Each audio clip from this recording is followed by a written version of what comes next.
Hello बच्चों, आज हम एक छोटा सा मगर बहुत important topic torque on an electric dipole placed in uniform electric field पढ़ने वाले हैं। ठीक है, तो इसमें से बोर्ड में काफ़ी क्वेश्चन पूछे जाते हैं। क्या क्वेश्चन पूछे जाते हैं वो तो मैं आपको जब टॉपिक हम कंप्लीट करेंगे धीरे धीरे कहाँ कहाँ पर क्या क्या क्वेश्चन पूछे जाते हैं वो मैं बताने वाला हूँ। ठीक है, तो इसलिए वीडियो को लास्ट तक देखते रहना। बहुत ही सिंपल टॉपिक है लेकिन लॉजिकल टॉपिक है, कॉन्सेप्चुअल टॉपिक है। तो स्टार्ट करते हैं वीडियो को। ठीक है, तो जो हेडिंग आपके सामने लिखा हुआ है इसमें बेसिकली मैं कहता हूं कि 3 वर्ड है जो समझने का है। पहला वर्ड तो है लिखा हुआ है टॉर्क, दूसरा वर्ड है इलेक्ट्रिक डाइपोल और तीसरा वर्ड है यूनिफॉर्म इलेक्ट्रिक फील्ड।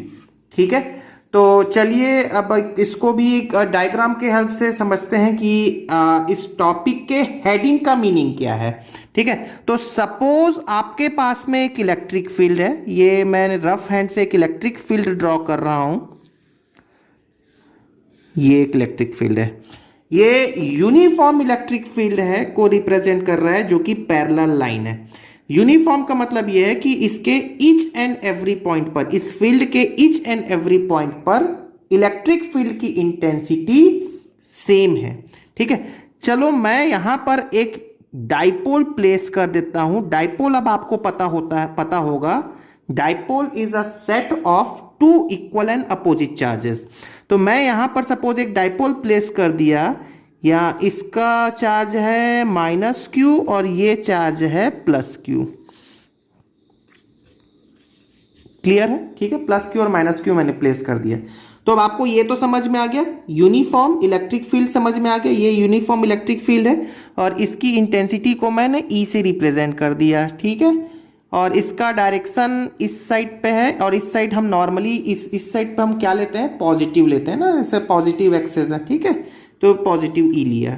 ठीक, इलेक्ट्रिक डाइपोल भी आपको समझ में आ गया, इक्वल एंड अपोजिट चार्ज है, कुछ डिस्टेंस पे प्लेस्ड है और ये डिस्टेंस जो है, इनका जो डिस्टेंस है ये है 2L।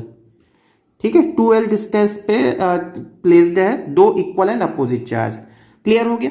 अब आते हैं टॉर्क में। तो टॉर्क ही तो इस टॉपिक का, इस पूरे वीडियो का हाईलाइटेड पॉइंट है, तो उसको तो हम बता ही रहे हैं। ठीक है, तो केयरफुली सुनो। अब सुनते हैं अगली बात। तो मैं यहां पर इलेक्ट्रिक फील्ड में कोई एक डाइपोल रख दूं तो उस पर टॉर्क क्या होने वाला है ये बात करते हैं। ठीक है, तो पेन कॉपी ले लें, नोट्स बनाना स्टार्ट करें। ठीक, चलो देखो, अब आपको ये पता होगा यदि किसी इलेक्ट्रिक फील्ड में कोई एक चार्ज प्लेस कर दिया जाए, कोई भी इलेक्ट्रिक फील्ड पे मैंने एक इलेक्ट्रिक फील्ड पे एक चार्ज पुट अप कर दिया, तो इस चार्ज पर कितना फोर्स लगता है। मतलब एक बात समझना, सिंपल एक एग्जांपल है। आप एक रूम पे बैठे हैं जहां एसी लगा हुआ है और एक दूसरा पर्सन बैठा हुआ है जहां पर एसी नहीं लगा हुआ है, तो डेफिनेटली एसी में बैठने वाला जो पर्सन है वो ज़्यादा ठंडापन महसूस करेगा as compare to other person, महसूस कर रहा है। उसी प्रकार इस इलेक्ट्रिक फील्ड में कोई एक चार्ज रखा हुआ है तो ये चार्ज कुछ ना कुछ फोर्स महसूस करता है, और ये फोर्स कितना होता है, ये फोर्स होता है Q इंटू E। मतलब जितना चार्ज है इंटू इलेक्ट्रिक फील्ड इंटेंसिटी। वैसे आपने सुना होगा F is equal to QE। ठीक है, तो ये फोर्स महसूस करेगा, ये चार्ज कितना महसूस करेगा, Q इंटू E महसूस करेगा। ठीक है, अब ये फोर्स किस डायरेक्शन पे होगा, तो ये डायरेक्शन वैसे मैंने मेंशन कर दिया है। Always remember, positive charge experiences a force QE in the direction of electric field. Positive charge electric field के डायरेक्शन पे एक फोर्स महसूस करता है Q into E। Simultaneously negative charge भी एक फोर्स महसूस करेगा, कौन सी डायरेक्शन में, इलेक्ट्रिक फील्ड के अपोजिट डायरेक्शन पे। इस डायरेक्शन पे एक चार्ज फील करता है, वो भी होगा Q इंटू E। या आप बोल सकते हैं ये +QE है, ये -QE है, बोल सकते हो क्या? बहुत सिंपल। ठीक है, चलिए अब अगली बात देखना। तो ये सारी बातें मैं आपको नोट्स में प्रोवाइड करूंगा, आप बस सुने ध्यान से बातों को। ठीक है, चलिए अब अगली बात सुनो। यदि यदि इस डाइपोल पे, ये जो डाइपोल है, इस पे दो फोर्सेस लग रहे हैं, वो इक्वल और अपोजिट है, ठीक है ना, ये इधर लग रहा है, ये किधर लग रहा है, तो यदि दो इक्वल और अपोजिट फोर्स किसी डाइपोल पे लगेंगे तो डेफिनेटली उस डाइपोल पे नेट फोर्स कितना होगा, कुल फोर्स कितना होगा, तो 0 होगा, ऑलवेज रिमेंबर। ठीक है, मैंने अभी 3 बातें आपको कही हैं, वैसे तो 4 बातें बोल दी, मैं एक बार फिर से रिपीट कर देता हूं। पहली बात क्या थी, F is equal to Q E force लगा। दूसरी बात मैंने क्या बताई, प्लस क्यू चार्ज पे फोर्स किधर लगेगा, प्लस क्यू चार्ज पे फोर्स लगेगा in the direction of electric field, minus Q पे चार्ज किधर लगेगा, in the opposite direction of electric field. ठीक है, चलिए अब की चौथी बात मैंने क्या बताई, इस डाइपोल पे नेट फोर्स कितना लग रहा है प्यारे बच्चों, इस डाइपोल पे नेट फोर्स लग रहा है 0। अच्छा एक बात और सुनना, कब नेट फोर्स 0 लगेगा, कब नेट फोर्स 0 लगेगा, जब ये यूनिफॉर्म इलेक्ट्रिक फील्ड हो, जब ये एक समान इलेक्ट्रिक फील्ड हो। यदि इलेक्ट्रिक फील्ड की इंटेंसिटी यहां अलग हो तो क्या फोर्स, नेट फोर्स 0 होगा क्या, नहीं। क्लियर हो गया, तो यूनिफॉर्म इलेक्ट्रिक फील्ड में नेट फोर्स 0 होती है। ठीक है, चलिए अब अगली बात करते हैं। अगली बात ये है कि देखो, ये एक डाइपोल है जिसको मैंने इलेक्ट्रिक फील्ड से थीटा एंगल बनाते हुए प्लेस किया है। चलो देख लेते हैं, ये मैंने सपोज ये इलेक्ट्रिक डाइपोल का मिड पॉइंट कंसीडर किया, और ये मिड पॉइंट जो है ये डाइपोल से कितना एंगल फॉर्म कर रहा है, थीटा एंगल फॉर्म कर रहा है। क्लियर है, ठीक है, थीटा एंगल फॉर्म कर रहा है।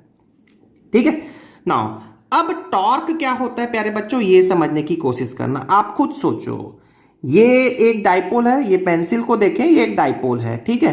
अब इस डाइपोल पे इस डायरेक्शन पे एक फोर्स लग रहा है और इस डायरेक्शन पे एक फोर्स लग रहा है। ये दोनों फोर्स डाइपोल को घुमाने की कोशिश करेंगे, कुछ ऐसा, ये ऐसा घुमाने की कोशिश करेंगे।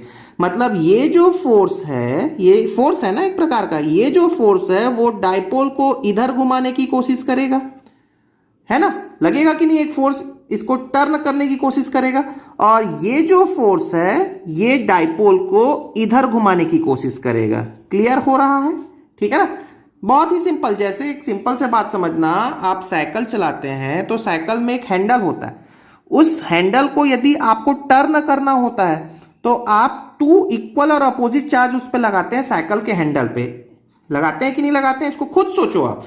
उसी प्रकार से प्यारे बच्चों, यहां पर एक डाइपोल मैंने रखा है इलेक्ट्रिक फील्ड में, जिसपे प्लस क्यू जो है वो इलेक्ट्रिक फील्ड के डायरेक्शन पे और माइनस क्यू अपोजिट डायरेक्शन पे लग रहा है।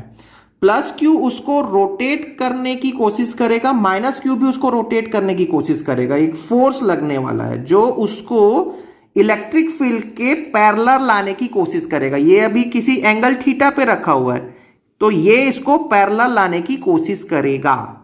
यही जो फोर्स लगने वाला है, जो उसको रोटेट करने की कोशिश कर रहा है, उसको ट्विस्ट करने की कोशिश कर रहा है, वही होता है टॉर्क। क्लियर हो गया, ठीक है। चलो अब अगली बात सुनते रहो, सारी बातें बस सुनो, सब चीज आपको रिटर्न में मिलेगा, पेन कॉपी लेकर बस बैठे हैं आप, ठीक है। अभी अगली बात सुनो, यहां पर जो फोर्स लग रहा है, इस फोर्स और इस फोर्स का लाइन ऑफ एक्शन सेम है क्या? लाइन ऑफ एक्शन सेम होने का मतलब समझना, देखो देखो देखो, आप यहां पर यदि मेरे पास में ये एक लाइन है, ठीक है, अब इस पे एक फोर्स इधर लग रहा है और इस पे एक फोर्स इधर लग रहा है, ठीक है ना, ये मैंने बोल दिया F1 और ये बोल दिया F2। क्या F1 F2 सेम है? मैं अभी बोल देता हूं सेम है। तो ये एक ही लाइन पे तो लग रहे हैं, तो इसको मैंने क्या कहा दिया, लाइन ऑफ एक्शन, एक ही लाइन पे लग रहे हैं। देखो इधर देखो, यदि ये एक लाइन है, मैं एक फोर्स इधर लगा रहा हूं, एक फोर्स इधर लगा रहा हूं, तो दोनों का लाइन ऑफ एक्शन सेम हो गया कि नहीं हो गया? हो गया ना। देखो मान लिया कि आपके पास में ये बॉडी है, ठीक है, ये एक बॉडी है, मैं एक फोर्स यहां लगा रहा हूं ऊपर और एक फोर्स यहां लगा रहा हूं, जस्ट अपोजिट और इक्वल। लेकिन क्या इसका लाइन ऑफ फोर्स एक है क्या? नहीं है, यहां तो ऊपर लग रहा है, इधर नीचे लग रहा है। तो लाइन ऑफ एक्शन का मतलब समझ में आया प्यारे बच्चों? ठीक है, ये लाइन ऑफ एक्शन है। देखो ये मैं लास्ट एग्जांपल बोल देता हूं, मेरे पास में एक बॉडी है, यहां मैंने एक फोर्स लगाया जस्ट इसके इक्वल अपोजिट और यहां पर एक फोर्स लगा है, तो यहां पर दोनों का लाइन ऑफ एक्शन सेम है। क्लियर हो गया क्या? ठीक है, तो लाइन ऑफ एक्शन आपको समझ में आ गया होगा फोर्स का। अब प्यारे बच्चों ये बताओ, ये एक डाइपोल है, इस डाइपोल में एक फोर्स इधर लग रहा है, एक फोर्स इधर लग रहा है, फोर्स तो इक्वल है, लेकिन क्या इनका लाइन ऑफ एक्शन सेम है? क्या नहीं है सेम भाई, एक तो ऊपर लग रहा है, एक नीचे लग रहा है। लाइन ऑफ एक्शन सेम नहीं होने के कारण ही इसमें रोटेशन होने की टेंडेंसी होती है, जिसे हम क्या कहते हैं? टॉर्क कहते हैं। अब समझ में आ गया आपको, ठीक है ना, कि आखिर क्यों रोटेशन हो रहा होगा। आप खुद सोचो, यदि ये डाइपोल ऐसा रखा होता तो क्या इसमें रोटेशन के चांसेस होते? नहीं होते। क्यों नहीं होते? क्योंकि line of action of force, दोनों फोर्स का एक ही लाइन पे लगना ये इसके रोटेशन को पॉसिबल नहीं करता है। ठीक है, तो लाइन ऑफ एक्शन यदि अपोजिट अलग अलग है तभी इसमें रोटेशन पॉसिबल है। तो जितनी बातें मैंने बताई हैं वो देखो अब आपके सामने लिखा हुआ है यहां पर देखो। ठीक है, plus Q charge acting in the direction of E, minus Q charge force acting in the opposite direction of E. दोनों बातें मैंने बताई। तीसरी बात देखो, सारी बातें आपको लिखी हुई मिलेंगी। If electric dipole placed in a uniform electric field, then net force acting E is always equal to zero. ये आप लर्न कर लो, हमेशा जीरो ही लगना है यूनिफॉर्म इलेक्ट्रिक फील्ड पे। ठीक है, नेक्स्ट बात देखना प्यारे बच्चों, जो मैंने अगली बात बताई थी, देखो, if two equal and opposite force, मैंने बताया दो इक्वल और opposite charge are acting in the same line of action, एक ही लाइन पे लगेंगे, तो क्या उस सिचुएशन पे रोटेशन पॉसिबल है? नहीं, then it will not rotate. ठीक है ना, ये घूमेगा नहीं। अच्छा, किसके अराउंड घूमना प्यारे बच्चों? तो ये होता है सेंटर ऑफ मास, मैं इसको COM कह देता हूं। ठीक है, चलो अभी इसको भी समझाता हूं मैं कि आखिर सेंटर ऑफ मास के अकॉर्डिंग घूमना ये क्या होता है। थोड़ी देर में समझा रहा हूं, पहले आप अगली लाइन को देख लो। ठीक है, अगला लाइन देखो, मैंने क्या बताया था, if two equal and opposite force, दो इक्वल और opposite force not acting in the same line of action, दोनों यदि सेम लाइन ऑफ एक्शन पे नहीं लग रहे हैं, देन इट विल रोटेट, तब वो रोटेट हो जाएगा, और इसी को हम क्या बोलते हैं? टॉर्क। अच्छा, रोटेशन कहां होता है? अबाउट सेंटर ऑफ मास। ठीक है, इसको समझना अब ये क्या होगा, बहुत सिंपल। अब आप तो समझ ही गए हो ना, ये एक लाइन है, ये एक सेंटर है, इसी सेंटर को आप एक्सेस मान लो, ये देखो परपेंडिकुलर होगा, पेन ये मेरा प्लेन है, कॉपी मेरा एक प्लेन है, इस प्लेन के परपेंडिकुलर एक्सेस है और इसी एक्सेस के अराउंड वो घूमेगा ऐसा ऐसा। ठीक है ना, ये ऐसे देखो, ये मैं पेंसिल को घुमा रहा हूं, ये ऐसा घूमेगा, लेकिन कहां तक घूमेगा? बस पैरेलल आते आते। क्लियर हो गया? तो ये इस एक्सेस के अराउंड वो घूमने लगेगा। अब समझ में आ गया? याद रखने वाले हो, थीटा मैं यहां पर लिख भी देता हूं। What is theta? What is theta? That is very important. Theta क्या है प्यारे बच्चों? थीटा है एंगल। किनके बीच का एंगल? Angle between. किनके बीच का एंगल है? खुद बोलो। Electric field intensity E and dipole. ठीक है, डाइपोल और इलेक्ट्रिक फील्ड के बीच का एंगल है। ठीक, चलिए अब अगला बात सुनो। मैंने टॉर्क के बारे में भी आपको बता दिया क्या होता है। Torque is the turning force, ये उसको घुमाने वाला एक फोर्स है, that tends to cause rotation around the axis which is centre of mass. Clear हो गया? एक एक्सेस के अराउंड वो घुमा रहा है।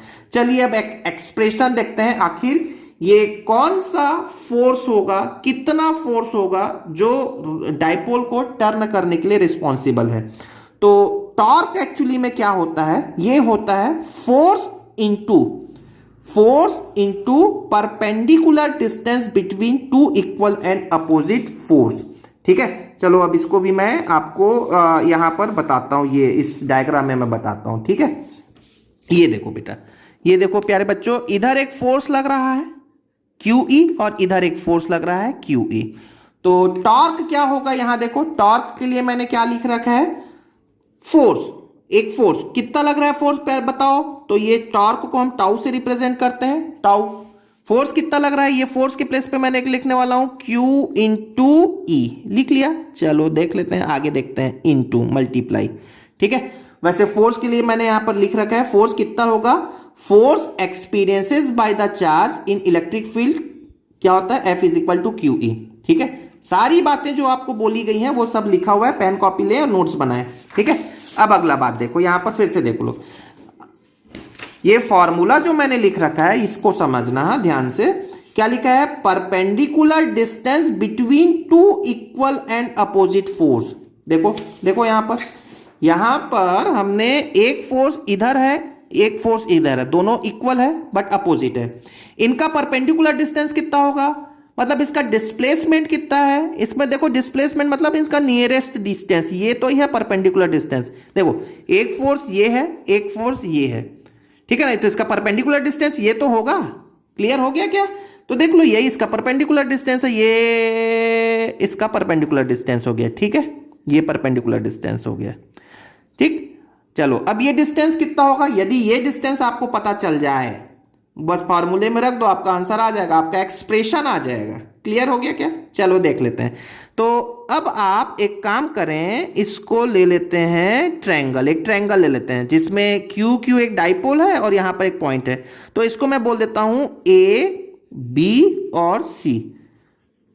तो मेरे को परपेंडिकुलर डिस्टेंस यहां पर कितना है प्यारे बच्चों, मेरा परपेंडिकुलर डिस्टेंस है, यहां पे परपेंडिकुलर डिस्टेंस है ए बी, होगा कि नहीं, देखो ए बी मेरा परपेंडिकुलर डिस्टेंस। क्लियर हो गया, अब ये ए बी निकाल लेते हैं। तो देखो ये यहां पर मेरा कौन सा ट्रायंगल है, मैं यहां उसको दोबारा से बना लेता हूं तो आपको और समझ में आ जाएगा। एक ट्रायंगल बना लेते हैं, ये हो गया ए बी और सी। ठीक है, अब यहां पे डाइपोल को देख लो, यहां पे ये डाइपोल कितना एंगल बना रहा है प्यारे बच्चों, तो ये डाइपोल एक्चुअली थीटा ही तो है, थीटा। तो ये एंगल कितना होगा, यहां पर थीटा होगा, ये है थीटा एंगल। तो ए बी कैलकुलेट करो, तो यहां आप कैलकुलेट कर लें, साइन थीटा अप्लाई करें। साइन थीटा क्या होना चाहिए, साइन थीटा बताओ, साइन थीटा होता है परपेंडिकुलर अपॉन हाइपोटेनियस। परपेंडिकुलर कितना है यहां पर, क्या है ए बी, हाइपोटेनियस क्या है, हाइपोटेनियस तो ये है, यही तो डाइपोल है। और डाइपोल का लेंथ कितना बताया था मैंने, 2l, मतलब दो चार्ज 2l डिस्टेंस पे पुटअप किए हैं, तो ये 2l। तो ए बी एक्चुअली में क्या हो जाएगा, 2l sine theta, 2l sine theta is equal to A B. अब ये ए बी मैं यहां पर पुटअप कर देता हूं, तो टाउ इज इक्वल टू क्या होगा, Q इंटू ई 2l साइन थीटा। क्लियर हो गया क्या, क्लियर हो गया। अब देखो प्यारे बच्चों, चार्ज इंटू 2l डिस्टेंस, इसको मैं अलग से लिख लेता हूं, ये हो गया Q into 2l sine theta into E, लिख सकते हैं क्या। और ये Q इंटू 2l ये क्या होता है, यही तो होता है डाइपोल मोमेंट, याद करो। ठीक है, तो ये हो गया, मैं डाइपोल मोमेंट को P से रिप्रेजेंट करता हूं, E तो रहेगा ही रहेगा, और साइन थीटा। तो क्या हो गया एक्सप्रेशन मेरे पास में टॉर्क का, tau is equal to PE sine theta. यही ये वो फोर्स है जो डाइपोल को रोटेट करने की कोशिश करेगा। ठीक है, चलिए अब आगे बढ़ते हैं। नाउ अभी यहां पर देखना, एक अगली बात मैं यहां पर लिख रखा हूं, टॉर्क को मैं और कैसे डिफाइन कर सकता हूं। तो torque is also defined as the cross product of dipole moment and electric field E. ठीक है ना, तो यहां देखिए ये जो मैंने लिख रखा है, tau is equal to PE sine theta. ठीक है ना, तो ये हो गया tau is equal to P E sine theta. ठीक है ना, अब इसका क्रॉस प्रोडक्ट में बोल सकता हूं क्या, क्या होगा क्रॉस प्रोडक्ट। तो प्यारे बच्चों, tau is equal to P cross E, होगा कि नहीं होगा, पी ई साइन थीटा। अब बोलोगे सर ऐसा ही क्यों, क्या ई क्रॉस पी हो सकता है क्या टाउ, तो ये नहीं होगा। ठीक है, तो इसको समझ लेते हैं कि tau is equal to product of या cross product of dipole moment and electric field. ये कैसे हुआ, ठीक है। तो देखो उसके लिए मैंने नीचे भी बातें लिख रखी हैं, ये नीचे लिख रखी हैं, वैसे मैंने थोड़ी देर पहले आपको बता भी दिया है। चलो बस समझो आप ध्यान से। देखो यहां पर देखो, मैंने इलेक्ट्रिक फील्ड का डायरेक्शन क्या ले रखा है, पॉजिटिव डायरेक्शन, मतलब मैं पॉजिटिव साइड पे ले रहा हूं, मतलब अपने राइट हैंड साइड पे ले रहा हूं इलेक्ट्रिक फील्ड का डायरेक्शन, ठीक है। डाइपोल का डायरेक्शन कहां होता है प्यारे बच्चों, तो डाइपोल का डायरेक्शन भी पता होगा, माइनस से प्लस की ओर होता है। दो बातें हो गई। तीसरी बात, डाइपोल किस डायरेक्शन पे रोटेट हो रहा है, देखो डायरेक्शन, इस डाइपोल किस डायरेक्शन पे रोटेट हो रहा है, क्लॉकवाइज पे रोटेट हो रहा है कि नहीं। तीन बात आपने देखा, तो यहां पर मैंने लिख भी रखा है, फिर एक बार से फिर से बोलता हूं। देखो ये हो गया, आप डायग्राम को आपने दिमाग पे बैठा के रखो बेटो प्यारे बच्चों, ये हो गया डाइपोल का डायरेक्शन, चलो पी लिख लेते हैं, है ना। ये हो गया इलेक्ट्रिक फील्ड का डायरेक्शन, चलो ई लिख लेते हैं। तो टॉर्क का डायरेक्शन किधर होगा, टॉर्क क्या हो रहा है प्यारे बच्चों, क्लॉकवाइज घूम रहा है कि नहीं हो रहा, घूम रहा है, मतलब पी से ई की तरफ ही आ रहा है कि नहीं हो रहा है। इसलिए मैंने क्या बोल दिया, tau is equal to P cross E. समझ में आ गया क्या, क्या डाइपोल इधर घूम रहा है, क्या नहीं घूम रहा है ना, वो इधर घूम रहा है, ठीक है। तो P से E की तरफ रोटेट हो रहा है, P cross E, not E cross P, very important for objective, ठीक है। नाउ यहां मैंने लिख दिया है direction of dipole positive, negative से positive, direction of electric field positive, direction of torque clockwise, यदि ये सिचुएशन है तो क्लॉकवाइज पे घूमना है। क्लियर हो गया, ठीक है। चलिए अब कुछ स्पेशल केस ले लेते हैं, स्पेशल केस ले लेते हैं, ठीक है। और यही आपके बोर्ड में पूछते हैं 12th में, बाकी डेरिवेशन भी पूछ लेते हैं ऐसा नहीं, बट ये ज्यादा पूछते हैं 12th बोर्ड में स्पेशल केसेस। तो स्पेशल केस क्या है, यहां से आप केयरफुली सुने।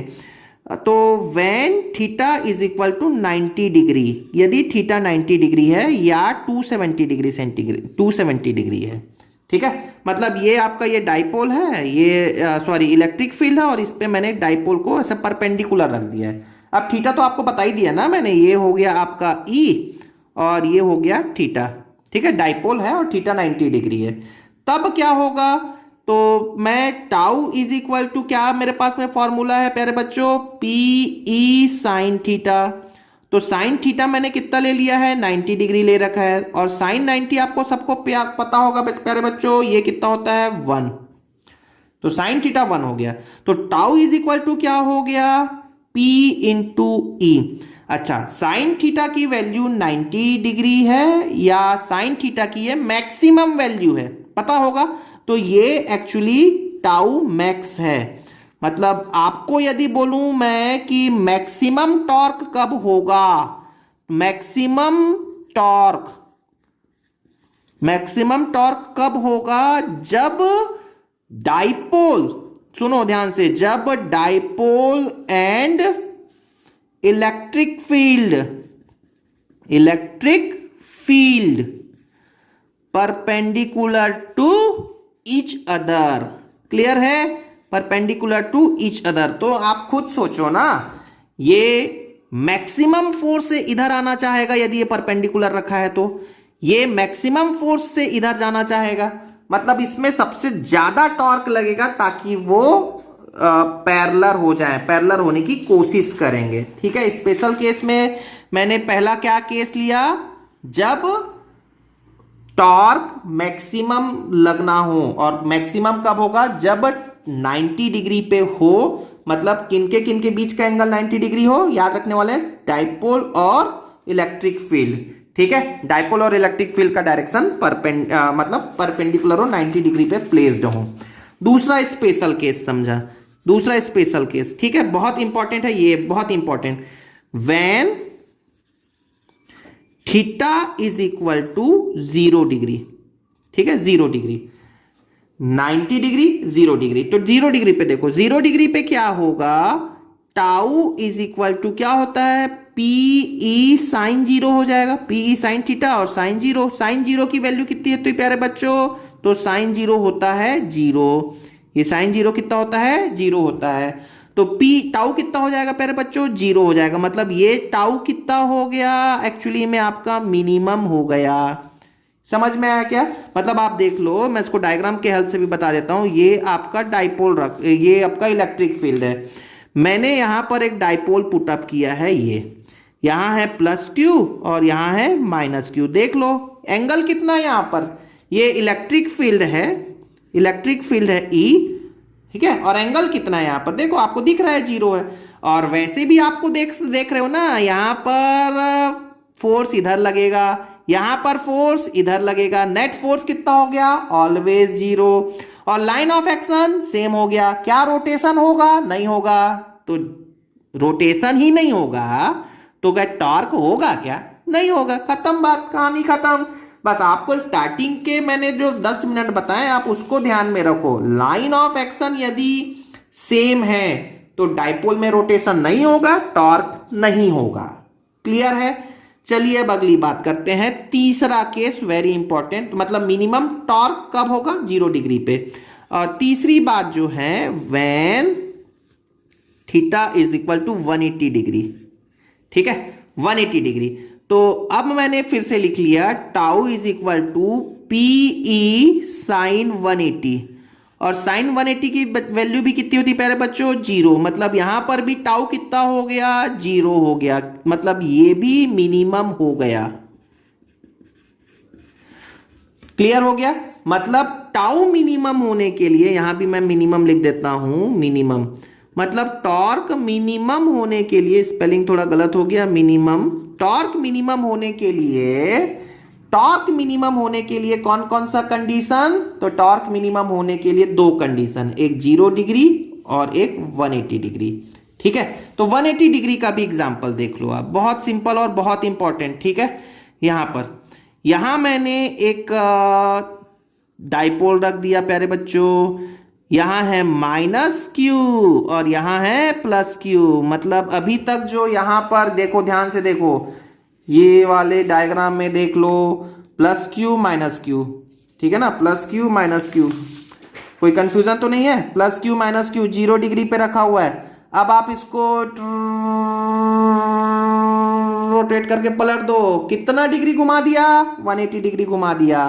तो अब ये प्लस क्यू किधर आ जाएगा, प्लस क्यू आ जाएगा इस तरफ में, ठीक है।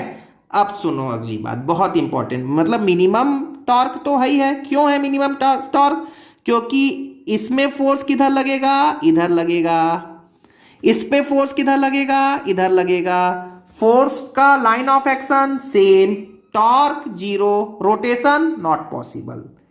क्लियर है? बट इन दोनों में फर्क क्या है प्यारे बच्चों, ये बहुत इंपॉर्टेंट है, बोर्ड में पूछ लेते हैं। तो सुनना आप, ये होगा इक्विलिब्रियम कंडीशन, ये भी हो गया इक्विलिब्रियम कंडीशन, लेकिन ध्यान दोगे ये होगा stable equilibrium condition, stable equilibrium, very important, stable equilibrium.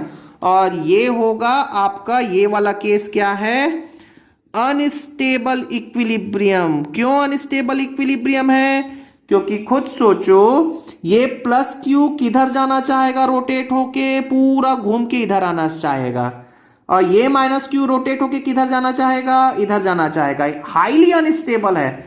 और ये देखो, ये स्टेबल है, स्टेबल मतलब ये अब आसानी से इस स्थिति में रहना चाहेगा और हमेशा इसी स्टेज को ऑक्यूपाई करना चाहेगा। क्यों? क्योंकि देखो शुरू में ही मैंने क्या बताया, मैंने कि ये जो प्लस क्यू है हमेशा किधर आना चाहेगा, प्लस क्यू, देखो ये स्टार्टिंग का डायग्राम है, ये प्लस क्यू किधर आना चाहेगा, क्लॉकवाइज डायरेक्शन पे, माइनस क्यू किधर जाएगा, एंटी क्लॉकवाइज डायरेक्शन पे, ठीक है ना। ये भी क्लॉकवाइज डायरेक्शन पे। मतलब ये एक्चुअली इमेज जो डाइपोल है ये कैसा होना चाहता है, पैरेलल। यदि जो चाहता है वैसे ही मैं रख दूं यहां पर, देखो इस पे मैंने वैसे ही रख दिया है, पैरेलल रख दिया है, तो ये कौन सा कंडीशन हो गया, स्टेबल। लेकिन प्लस क्यू को मैं यहां और माइनस क्यू को यहां रख दूं, जो कि 180 डिग्री पे होगा, जो कि ये है, ये वाला कंडीशन, इस स्टेज पे अनस्टेबल इक्विलिब्रियम कंडीशन कहते हैं। तो मैं एक बार रिपीट कर देता हूं, मेरे पास में 3 केसेस, कौन कौन से 3 केसेस, एक हो गया 0 डिग्री, एक हो गया 180 डिग्री, दोनों में टॉर्क मिनिमम होगा, टाउ मिनिमम होगा, लेकिन 0 डिग्री पे स्टेबल इक्विलिब्रियम, 180 डिग्री पे अनस्टेबल इक्विलिब्रियम। और तीसरा मैंने बताया 90 डिग्री, यदि आप 90 डिग्री पे डाइपोल को इलेक्ट्रिक फील्ड पे पुट अप करते हैं तो उस सिचुएशन पे मैक्सिमम टॉर्क होगा, मैक्सिमम फोर्स रोटेट करने के लिए वहां पर अप्लाई होगा। ठीक है, तो आई होप आपको समझ में आ गया होगा। और आप यदि चैनल पे नए हैं तो चैनल को सब्सक्राइब कर लें, बेल आइकॉन प्रेस कर लें, सो दैट आपको मेरा नेक्स्ट वीडियो का नोटिफिकेशन मिल जाए। Thank you very much.